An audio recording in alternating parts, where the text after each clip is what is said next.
El antiguo Egipto. Aquí nació una de las más fascinantes y enigmáticas culturas. Una civilización regida y dominada por los faraones durante unos 3000 años antes de nuestra era. Es muy plausible que nadie en toda la historia de la humanidad haya ostentado mayor poder que los faraones del antiguo Egipto. Acumulando aún mayor poderío que los emperadores romanos y los reyes de Persia y Babilonia, los faraones gobernaron con mano de hierro y fueron adorados como descendientes directos de Ra, el dios Sol. Se los considera inmortales, capaces de subyugar las fuerzas de la naturaleza. Sus magníficos sepulcros y los templos que erigieron para honrar a los dioses han logrado, en efecto, conferirles cierto grado de eternidad. Aunque sus ciudades desaparecieron misteriosamente, como si se las hubiese tragado la arena del desierto, su historia aún pervive. ¿Cómo es que sabemos tanto acerca de aquellos fascinantes soberanos?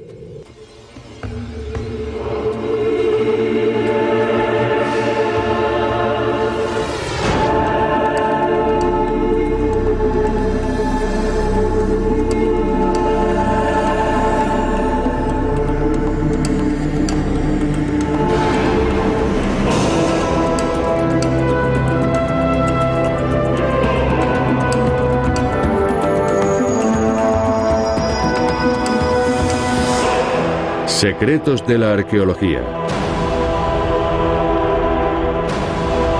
Las ciudades de los faraones.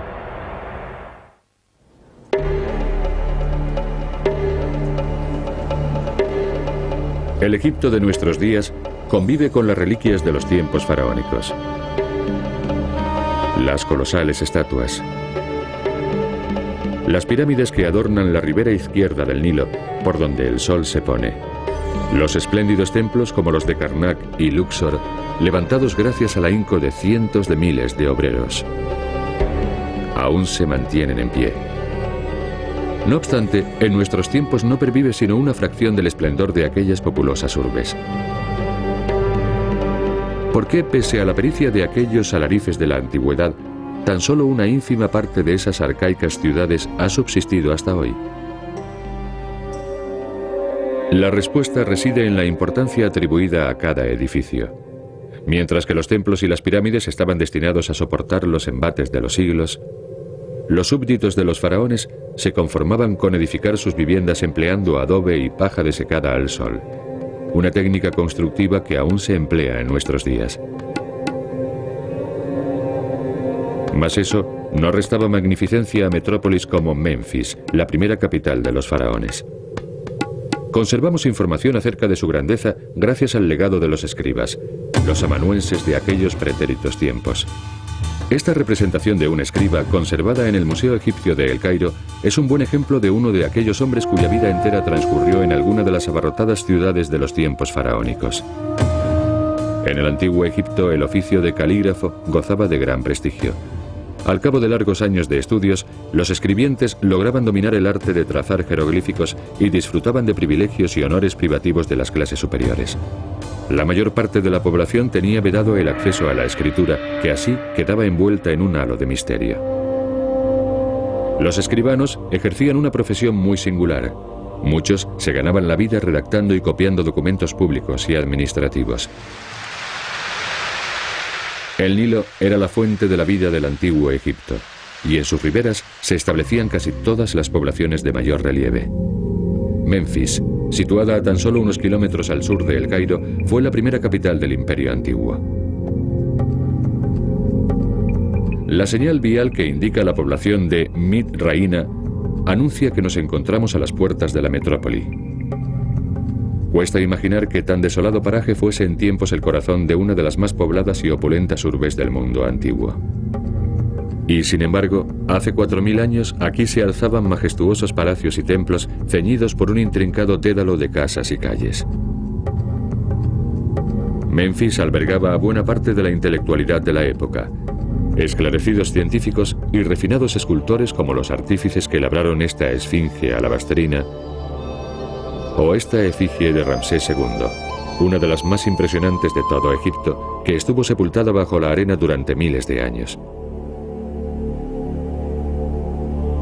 Hoy, nada sobrevive del antiguo esplendor de Memphis, salvo esta humilde aldea rodeada por el desierto y unas cuantas plantaciones de datileras.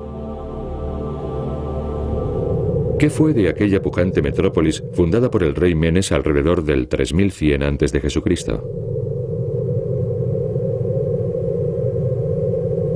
Esto es cuanto resta del templo de Ptah, según se supone, uno de los mayores del antiguo Egipto. Buena parte de él sigue enterrada bajo la colina sobre la que hoy se asienta Mitraina. El problema es que cuando Memphis cayó en declive, sus monumentos se desmantelaron y los materiales fueron aprovechados para nuevas construcciones.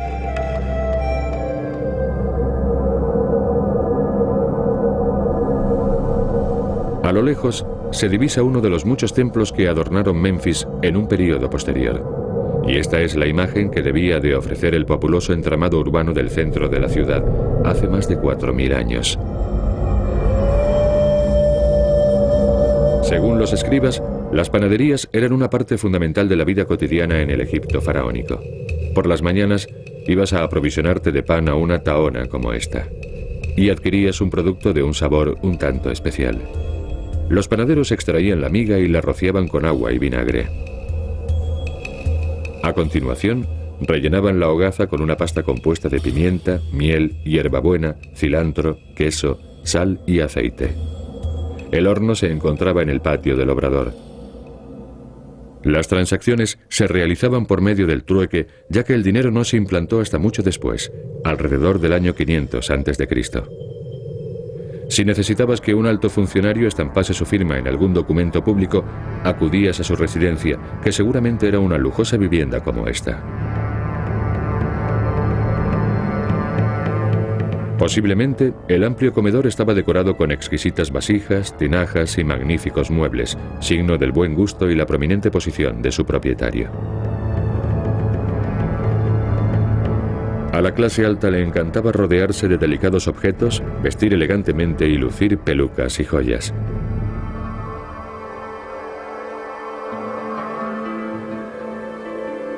El uso de perfumes y cosméticos estaba muy extendido asimismo entre los varones.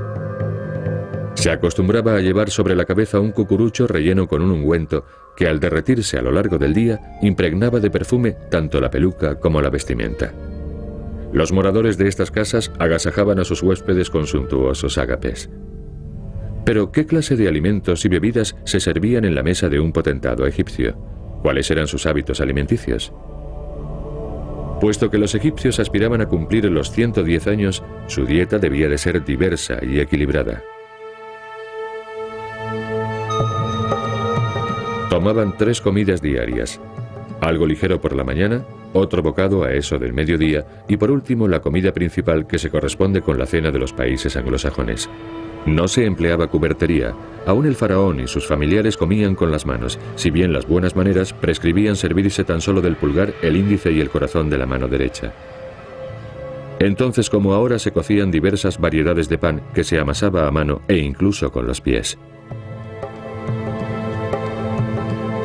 Pese al cuidado que ponían en su régimen alimenticio, se sabe que los antiguos egipcios sufrían problemas dentales. El estudio arqueológico de numerosas momias así lo demuestra. Pero, ¿cómo es posible que a pesar de la sanísima dieta, su dentadura no se encontrase en buen estado? Por sorprendente que pueda parecer, la respuesta es por culpa del pan. Dado que el cereal se trituraba empleando molinos manuales de piedra, la harina contenía gran cantidad de arena. No debía de apetecer mucho hincarle el diente. Si tenías problemas con la dentadura, visitabas al dentista, un profesional muy solicitado en aquellos tiempos. Los antiguos egipcios eran sumamente aficionados a las verduras y hortalizas: el ajo, la cebolla, la calabaza, el nabo y la lechuga. Se creía que estos productos despertaban la pasión del hombre y acrecentaban la fertilidad de la mujer. Se consumían asimismo grandes cantidades de semillas y leguminosas como los garbanzos, las habas y las lentejas que se exportaban a todo el mundo mediterráneo. Sus frutas preferidas eran el higo, la granada y el dátil. La carne de vacuno asada o a la parrilla se consideraba un manjar, si bien era más común incluso entre las clases más humildes el consumo de aves como el ganso, el pato, la codorniz, el pichón y aún el pelícano. Sin embargo, al parecer el pollo jamás se servía en la mesa del faraón ni en las de sus súbditos. Durante la cena se servían vino y una cerveza de alta graduación alcohólica. Los caldos se conservaban en bodegas selladas, identificados con una etiqueta donde constaba su nombre, su origen y el año de cosecha. Estas etiquetas son algunos de los más curiosos documentos del mundo antiguo. La invención de la escritura tuvo lugar en fechas cercanas al año 3000 a.C.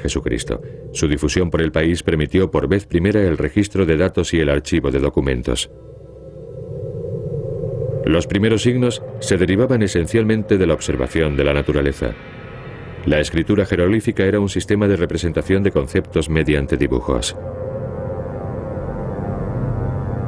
La palabra escriba, por ejemplo, se plasmaba por medio del signo jeroglífico shesh. Shesh representaba los útiles de trabajo del escribano: una paleta con dos agujeros donde se introducían los pigmentos rojo y negro, una jarra o una bota de agua, un pincel de caña y una herramienta empleada para alisar el papiro. Gracias a este sistema y a su versión cursiva, la escritura hierática, hoy podemos leer los mitos, fábulas y textos científicos egipcios, así como las novelas, crónicas de viajes y relatos de aventuras. La más antigua novela de aventuras que se conserva es de origen egipcio, la historia de Sinué, redactada hace más de 3 milenios. Los egipcios tenían muy arraigado el sentimiento familiar y las mujeres disfrutaban de una amplia autoridad. La manifestación afectiva más corriente era frotarse la nariz, mientras que besarse era poco común. En el antiguo Egipto el matrimonio era importantísimo. El faraón solía tener más de una esposa y todas las concubinas posibles. El objetivo del hombre era dar al menos un hijo a cada mujer de la familia. Por eso, Ramsés II, uno de los más célebres reyes de Egipto, cuyos restos momificados reposan en el Museo Egipcio de El Cairo, engendró más de 140 hijos. Si no lograbas conquistar el corazón de la persona amada por los medios tradicionales, siempre podías echar mano de las prácticas mágicas. Los antiguos egipcios creían firmemente en el poder de la hechicería. Recurrían a pociones para curar enfermedades, a fórmulas para conjurar el mal de ojo y a filtros amorosos.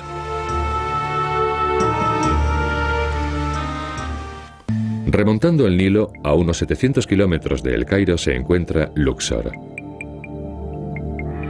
Hoy, en este sosegado paraje, las embarcaciones se deslizan sobre las serenas aguas del río y los coches de punto, tan populares entre los turistas, transitan por las angostas callejas del Zoco. En el solar de Luxor se alzó la antigua metrópolis de Tebas, en sus tiempos la ciudad más poderosa del mundo. Tebas se había convertido en la capital del Imperio Medio, sustituyendo a Heracleópolis, que a su vez había heredado la capitalidad de Menfis. Durante la transición del Imperio Medio al Imperio Nuevo, alrededor del 1500 a.C., los príncipes tebanos expulsaron a los invasores hicsos. Tebas, la ciudad de las 100 puertas, una urbe donde solamente los granos de arena del desierto excedían las riquezas atesoradas por su 500.000 de moradores. A diferencia de Menfis, Tebas no ha desaparecido por completo. Entre los edificios modernos es posible contemplar templos, avenidas jalonadas de esfinges y otras imponentes construcciones de su magnífico pasado.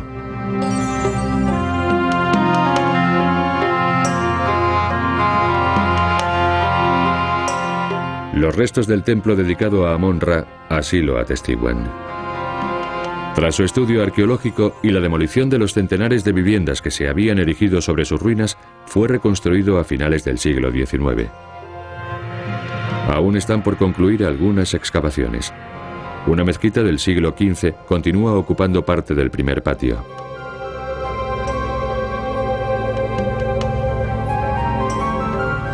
El templo se alza en paralelo al Nilo.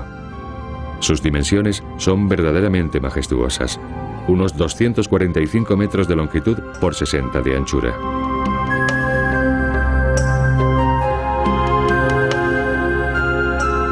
Una vez al año el santuario acogía una gran celebración en honor a Amón-Ra. Ese día, la estatua del dios abandonaba su emplazamiento habitual en el templo de Karnak y a bordo de una barca procesional visitaba este templo, su Ipet Resit, su harem meridional. Los obeliscos flanqueaban el acceso al templo. Hoy tan solo uno de ellos permanece en pie. Mas es realmente grandioso. Tiene 25 metros de altura y pesa más de 230 toneladas. ¿Qué le sucedió a su gemelo?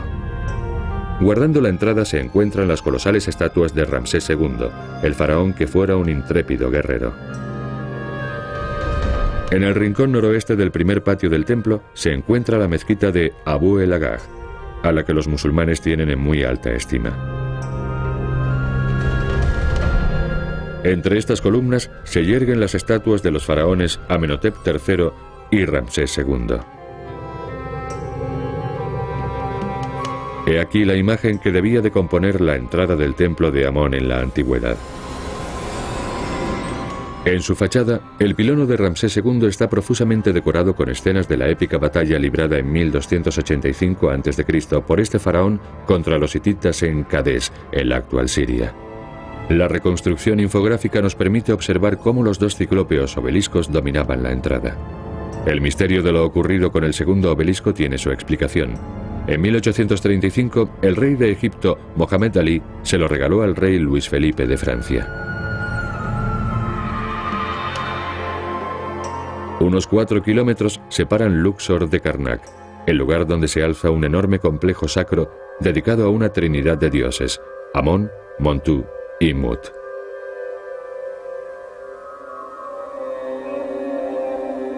Diez pilonos, una enorme muralla y centenares de columnas componen un recinto de más de 1200 metros de longitud por 600 de ancho, lo cual lo convierte en el templo más gigantesco jamás edificado.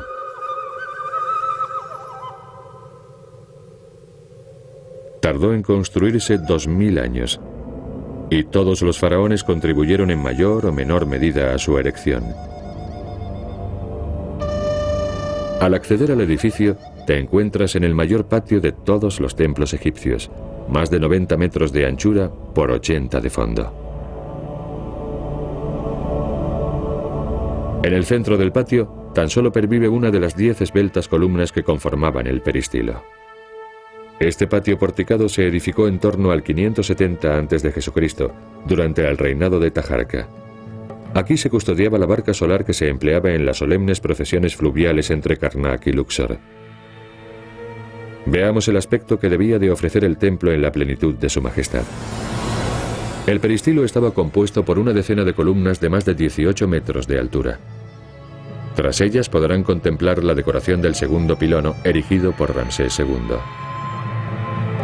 En el centro se levantaba un pedestal donde se emplazaba la barca sagrada con la efigie de Amón.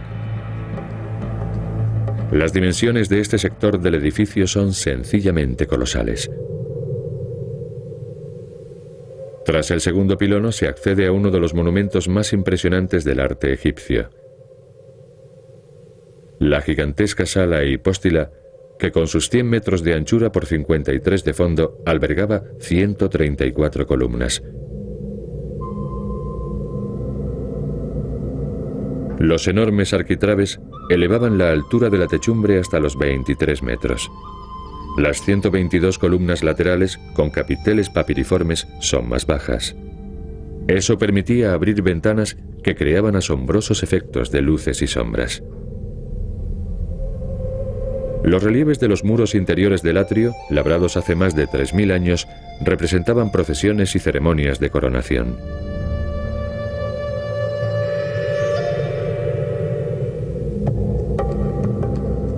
Aquí vemos a Ramsés II rindiendo homenaje a las divinidades tebanas. Los sacerdotes de Amón, vestidos de seres mitológicos, sacan la barca en procesión.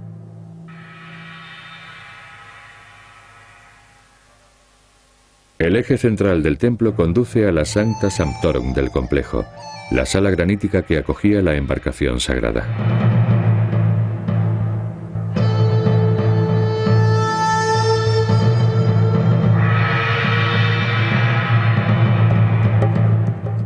Este es uno de los 2 obeliscos levantados por la reina Hatshepsut. Con sus 30 metros de altura, es uno de los más elevados del antiguo Egipto. Al morir la reina, su hijastro, el faraón Tutmosis III, que al parecer la odiaba, emparedó el obelisco a fin de borrar el recuerdo de la difunta soberana.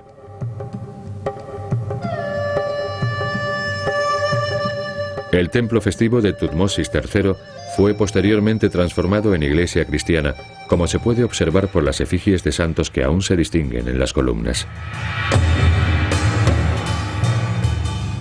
De entre las muchas dependencias del recinto, una de las más interesantes es la conocida como el Jardín Botánico, un nombre que debe a su decoración con motivos de plantas y animales exóticos, un testimonio de la devoción de los faraones por los jardines y la agricultura.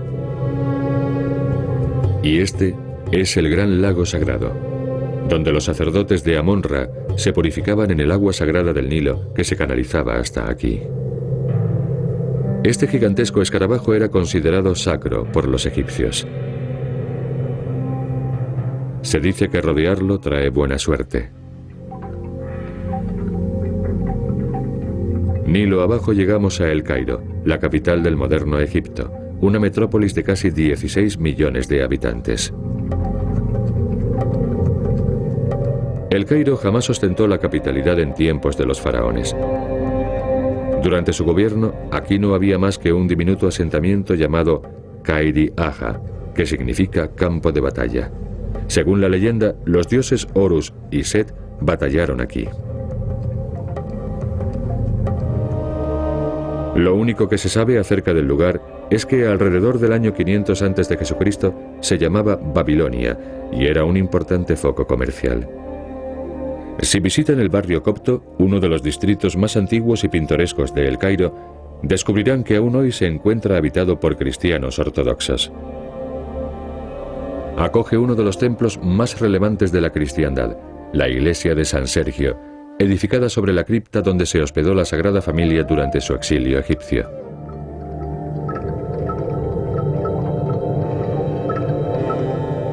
Bajo la dominación romana, el emperador Trajano mandó construir una fortaleza flanqueada por dos macizas torres de planta circular. Las ruinas del torreón meridional se han restaurado parcialmente, mientras que la torre norte se incorporó a la iglesia de San Jorge.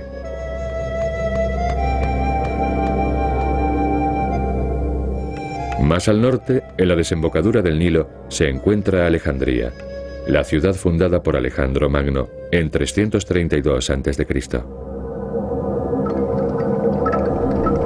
Fue la última capital del antiguo Egipto, y en ella vivió y murió Cleopatra, la postrera descendiente de los faraones. Hoy, con sus 6 millones de habitantes, Alejandría es la segunda urbe más poblada del país. Aunque se trata de un lugar encantador, como le sucede a la mayoría de las ciudades modernas, el caótico tráfico le resta buena parte de su atractivo.